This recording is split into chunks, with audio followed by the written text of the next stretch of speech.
राज्य सरकार द्वारा हर घर में औषधि युक्त पौधे लगाने के लिए पौधों का वितरण किया जा रहा है, लेकिन मुस्लिम समुदाय समेत अन्य लोगों में इन पौधों को लेकर भ्रांतियां भी सामने आई, जिसके बाद झुंझुनू कलेक्टर यूडी खान की पहल पर कमरुद्दीन शाह दरगाह के गद्दीन सी इजाज नबी के सहयोग से एक विशेष अभियान चलाया गया है, जिसके तहत मुस्लिम समुदाय में भी इन पौधों का वितरण किया जा रहा है।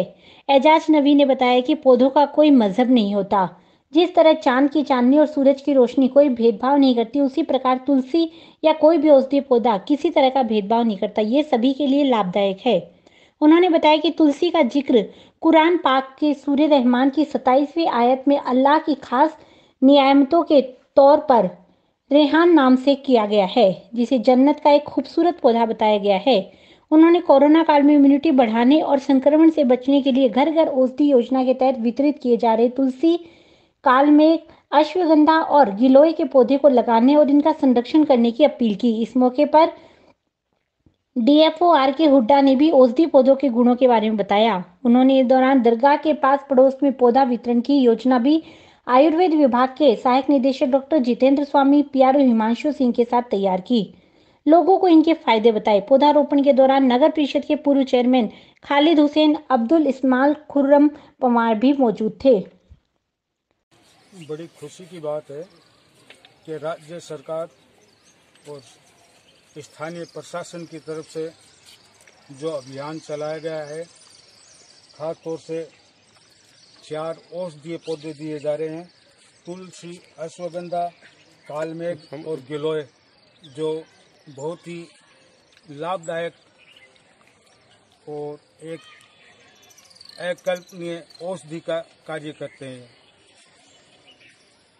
मैं ये कहना चाहूँगा कि पौधों के कोई धर्म नहीं होता।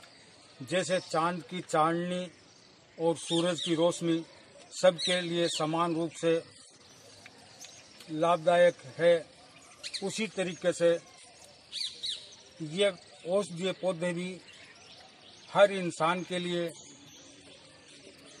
बहुत ही मुफीद और लाभदायक है।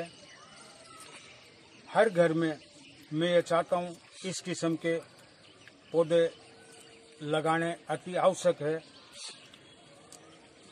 खास तौर से मैं यहाँ अल्पसंख्यकों में कुछ भ्रांतियाँ बनी हुई है, विशेषकर तुलसी के प्रति मैं ये बताना चाहता हूँ। तुलसी को अरबी में रेहान कहा गया है, जिसको का जिक्र कुरान पाक के सूरह रहमान में अल्लाह की खास नेमतों में एक नेमत रेहान तुलसी को बताया गया है। हुजूर अकरम सल्लल्लाहु अलैहि वसल्लम ने कहा है कि अगर आपको कोई तुलसी पेश करे, भेंट करे, तो आप इनकार मत करना, क्योंकि ये जन्नत का एक खूबसूरत पौधा है।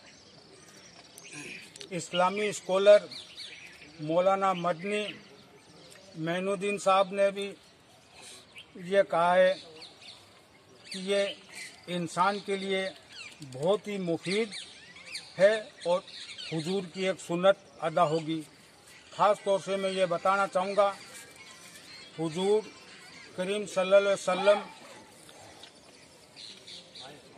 रेहान से काफ़ी बीमारियों का इलाज करते थे। तिब्बे नबी में भी इसका वो जिक्र है। कुरान पाक के भी सूरह रहमान की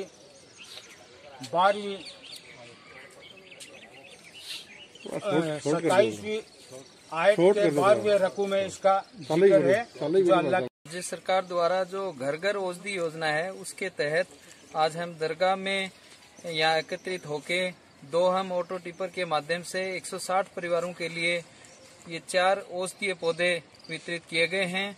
और लोगों में कुछ भ्रांतियां भी थी, वो भी हमने आयुर्वेद विभाग को साथ रखा है, पीआरओ को साथ रखा है और हमारी वन विभाग की पूरी टीम को साथ रखा है।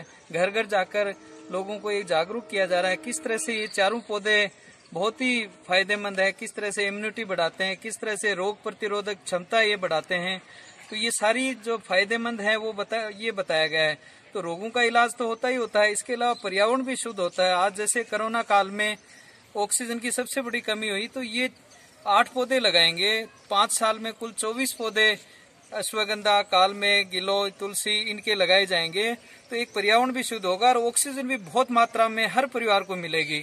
तो इस तरह से एक रोग प्रतिरोधक क्षमता बढ़ने से लोगों का एक भविष्य सुधरेगा, एक लोगों में इम्यूनिटी बढ़ेगी, जागरूकता आएगी और एक अच्छा पर्यावरण बचाने का और रोगों को दूर भगाने का अच्छा संदेश है ये।